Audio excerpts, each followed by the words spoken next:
शिवरात्रि का पर्व भारत में बहुत ही धूमधाम से मनाया जाता है।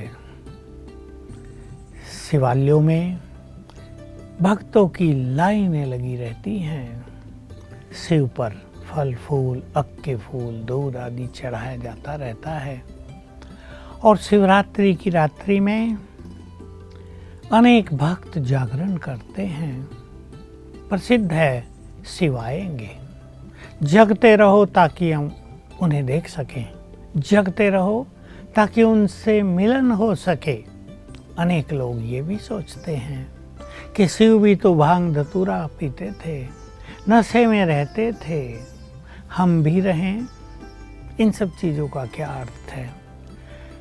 व्रत नियम भी किए जाते हैं, उपवास भी रखे जाते हैं, लोग भोजन का भी त्याग करते हैं, कोई और चीज़ों का भी त्याग करते हैं। इन सब का रहस्य क्या है? पहली बात तो मैं लूँगा, शिव भांग धतूरा खाते थे इसलिए हम भी खा लें। ये तो लोग सोच लेते हैं, भक्त लोग, लेकिन ये कोई नहीं सोचता कि शिव बहुत बड़े तपस्वी भी थे, हम भी तो तपस्वी बने। ये कोई नहीं सोचता। शिव को आदि योगी कहा जाता है, हम भी तो आदि योगी बने, श्रेष्ठ योगी बने। ये कोई नहीं सोचता। हमें शिव की केवल पूजा करनी है, महादेव के आगे नमन करना है, उसके आने की इंतजार करनी है। सोचो, आप नशे में हैं, शिव आकर चले गए, आप नशे में देखेंगे कहाँ उन्हें? आपका तो खेल ही पूरा हो जाएगा। तो वास्तव में ये नशा, ये स्थूल नशा नहीं है, ये ईश्वरीय नशे की बात है। महादेव जो महान तपस्वी हुए हैं, आदि योगी, वो सदैव ईश्वरीय नशे में रहते थे और ये ईश्वरीय नशा किसी भी तपस्वी की बुद्धि को एकाग्र कर देता है। ये इसके पीछे रहस्य है।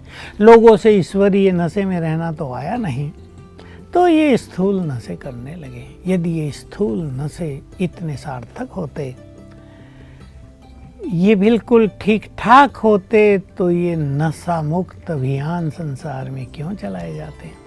क्यों लोगों को सिखाया जाता कि नशों से मुक्त हो जाओ? ये नशे बुद्धि की नसों को जकड़ देते हैं, ये नशे जीवन को नष्ट कर देते हैं। और आजकल तो बहुत खेल हो रहे हैं। जो लोग शराब का नशा बहुत करते हैं, उनकी युवा काल में ही मृत्यु हो रही है। किसी की किडनी गई, किसी के लीवर गया, किसी का हार्ट गया।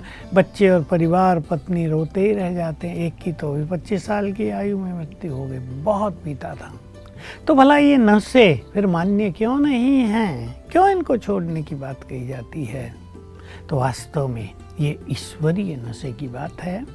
हम थोड़ा गलत न समझ लें। अब इन सत्य चीज़ों के सत्य अर्थ को पहचान कर पुनः अपनी मान्यताओं को चेंज करें। भक्ति के साथ ईश्वरीय नशा भी, और ये ईश्वरीय नशा ले लेना आप, हम भी भगवान शिव की संतान हैं, वो हमारा माता पिता है, हमें उसकी राय पर, उसकी श्रीमत पर, उसकी आज्ञाओं पर चलना है, हमें उस जैसा महान तपस्वी बनना है। ये नशा ले लें। दूसरी बात, जागरण करते हैं, जगाते हैं भगवान शिव स्वयं आकर, अज्ञान की नींद से जगाते हैं। माया सभी मनुष्यों को सुला देती है अज्ञान की नींद में। उन्हें पता ही नहीं चलता कब उठना है, क्या करना है। अज्ञान की नींद की चादर, अज्ञान की चादर ओढ़कर मनुष्य इतनी गहरी निद्रा में सो गया है, उसे ये भी पता नहीं कि ये कर्म करने हैं, ये नहीं करने हैं, ये बोल बोलने हैं, ये नहीं बोलने हैं, ये सोचना चाहिए, ये नहीं सोचना चाहिए, ऐसा व्यवहार करना चाहिए, ऐसा नहीं करना चाहिए। मनुष्य गहरी नींद में सो गया है, इससे जगना है। जो जगेंगे उनका प्रभु मिलन होगा, या ये कहें भगवान स्वयं आकर जगा रहे हैं। जगो तो आप उनसे मिल सकेंगे। अब समय है जबकि भगवान शिव सत्य ज्ञान देकर आत्माओं की शक्तियों को जगा रहे हैं, उनकी चेतना को जगा रहे हैं। ये कहने की बात नहीं है, फिलोसॉफिकल बात नहीं है, थ्योरी नहीं है। हम सब जग चुके हैं। स्वयं शिव ने आकर हमें जगा दिया है, लाखों लाखों ब्रह्मावत्सों को जगा दिया है, जिनकी अज्ञान की नींद समाप्त हो गई है, जो सचमुच जग कर दूसरों को भी जगा रहे हैं। देवताओं का भी जागरण किया जाता है ना। देवताओं को जगाने की क्या बात, अपने को जगाना है। अब हम देवताओं को तो जगाते आए, खुद सोते आए, इससे कोई फायदा नहीं हुआ। व्रत उपवास भी रखे जाते हैं। ये तो हमारे त्योहारों की एक परंपरा हो गई है कि हम पर्व मनाते हैं तो उपवास और व्रत भी रखते हैं। है तो मेडिकल चीज़, एक दिन हम कुछ खाए पिएंगे नहीं, शरीर की भी शुद्धि होगी, मन के विचार भी सुंदर हो जाएंगे।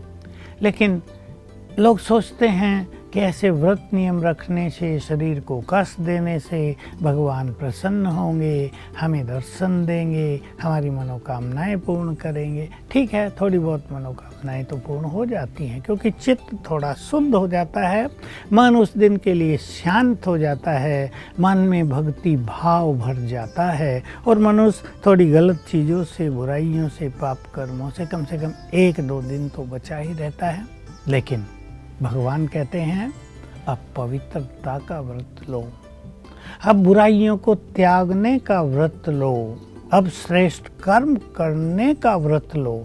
ये व्रत लो तो तुम्हारा जीवन सदा के लिए सुखी हो जाए और तुम अपने परम पिता परमात्मा के बहुत समीप पहुंच जाओ। इसकी जरूरत है। तो व्रत एक दिन का नहीं, व्रत पूरे जीवन भर के लिए लेना होता है। हम ये बात नहीं करेंगे आज। अब संकल्प करें, शिवरात्रि का समय आ गया है, संकल्प करें हम ये व्रत लेते हैं, केवल खाने पीने का नहीं। कुछ लोग ऐसा व्रत लेते हैं, आज से हम बैंगन नहीं खाएंगे, आज से हम फलानी चीज़ नहीं खाएंगे। ये तो बहुत छोटी चीज़ है, अल्पकाल की चीज़। व्रत लें, आज से हम इस मुख से बुरे वचन नहीं बोलेंगे। देखो मज़ा आ जाएगा आपके जीवन में, आपका परिवार सुखी हो जाएगा। व्रत लें, आज से हम क्रोध नहीं करेंगे, क्रोध को धीरे धीरे छोड़ देंगे, आपके घर में शांति आ जाएगी। व्रत ले लें आप, हम सबको सुख देंगे। व्रत ले लें, हम ये पुण्य कर्म करेंगे। व्रत ले लें, ये पाप जो हम करते हैं वो आज से हम नहीं करेंगे। तो देखो आपकी शिवरात्रि सच्चे अर्थों में शिव से मिलन की यात्रा बन जाएगी। आप सुखी हो जाएंगे, शिव आप पर प्रसन्न हो जाएगा। केवल एक दिन भोजन छोड़ने से वो प्रसन्न हो जाए, इस भ्रम में किसी को नहीं रहना चाहिए। जब हम ऐसे व्रत लेंगे तब लोग कहेंगे ये शिव की संतान है, ये भगवान के बच्चे हैं, तब वो प्रसन्न होगा। जैसे माता पिता अपने अच्छे बच्चों को देखकर कितने खुश होते हैं, जो आज्ञाकारी हैं, जो चरित्रवान हैं, जो बुद्धिमान हैं, जो अपने लक्ष्य की ओर बहुत ध्यान देते हैं, जो इधर उधर नहीं भटकते, उन पर माँ बाप को गर्व होता है ना। आप सब जानते हैं भगवान भी हमारा माता पिता है। ऐसा व्रत जब हम धारण करेंगे, जब अपने कर्मों को सुधारेंगे, तब भगवान हम पर राजी होगा, हमें दर्शन देगा। तो अब समय आ गया है, शिव आएंगे नहीं, आ गए हैं। मंदिरों में भक्त जागते रहते, कोई सो भी जाते हैं। अब जब आप सो गए और शिव आ गए तो कैसे मिलन होगा। अब इस अज्ञान की नींद से जागो, शिव आ गए हैं, एक रात्रि के लिए नहीं, इस पूरे पुरुषोत्तम संगम युग पर वो आ गए हैं। हम उनसे जुड़ेंगे तो रोज उनके मिलन का सुखद अनुभव होगा, रोज हमें पता चलेगा हम उसकी संतान हैं, जागृति आएगी, रोज हम जगेंगे, जगते जगते फाइनली सदा के लिए जग जाएंगे। भगवान से हमारा नाता जुड़ जाएगा, उससे हम योग युक्त हो जाएंगे और जो हमारे रहे हुए पाप कर्म हैं वो भी उनसे नष्ट हो जाएंगे। हमारा जीवन स्वच्छ हो जाएगा, हमें जीवन जीने का बहुत ज़्यादा आनंद आएगा, सुख मिलेगा। तो आइए क्यों ना हम शिवरात्रि का त्यौहार इस सत्य स्वरूप में मनाएं। आपने हर वर्ष वो सब चीज़ें करके देख ली। जो शिव के बहुत अच्छे भक्त हैं उनसे मैं कह रहा हूँ, भक्ति तो आपने बहुत कर ली, अब जरा उसके बच्चे बन जाओ।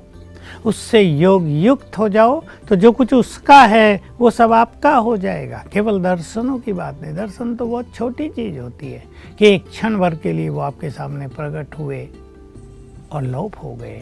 आपको सुख तो मिल जाएगा, आनंद आ जाएगा, लेकिन सदा काल का आनंद चाहते हैं तो आप शिव से जुड़ जाएं, उसका सत्य ज्ञान लें, अपने जीवन को स्वच्छ करें, तो वो आपका सदा का साथी बन जाएगा, माता पिता बन जाएगा। माता पिता है वो, लेकिन अब रियल सेंस में है नहीं। हम उसके बच्चे बन जाएं, उससे जुड़ें, उससे योग युक्त हो जाएं, तो आपका शिवरात्रि का त्यौहार आपके जीवन के लिए वरदान बन जाएगा, आपको सदा सदा के लिए सुखी बनाने वाला हो जाएगा। और आप ऐसे ईश्वरीय नशे में रहने लगेंगे कि बाहर के नशे आपको आकर्षित नहीं करेंगे। संसार की चिंताएं, दुख, बोझ, मन पर तनाव सब लोप हो जाएंगे। तो आइए हम सभी मिलकर ऐसी सच्ची शिवरात्रि का पर्व मनाएं जो हमारे जीवन की रात्रि को सदा सदा के लिए समाप्त कर दें। ओम शांति।